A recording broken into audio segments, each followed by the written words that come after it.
Mediterranean migrants crisis. EU to hold emergency summit. EU leaders are due to hold an emergency summit on ways to stem the number of migrants risking the perilous journey across the Mediterranean. BBC Europe editor Katya Adler says draft proposals include a push for a military mandate to destroy boats used by people traffickers. More than 800 people drowned off Libya's coast on Sunday, bringing the number of deaths this year to 1,750. The Italian PM Matteo Renzi has called for direct action against people smugglers.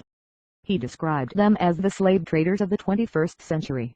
The draft statement for Thursday's meeting in Brussels, seen by AFP news agency, says leaders will commit to undertake systematic efforts to identify, capture and destroy vessels before they are used by traffickers.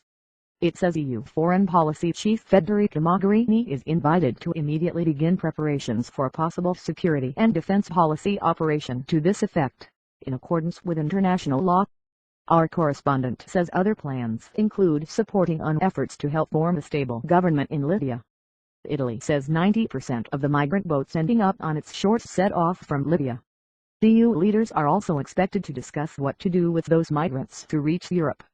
A proposal for them to be spread out more equally among all EU states is a hugely divisive issue, our correspondent adds. On Monday, the EU set out a 10-point action plan to prevent more deaths. They include an increase in the financial resources of Frontex, the border agency which runs the EU's Mediterranean Rescue Service Triton, and an extension of Triton's operational area. The EU had been criticized over the scope of Triton, which replaced a larger Italian Operation Mare Nostrum last year.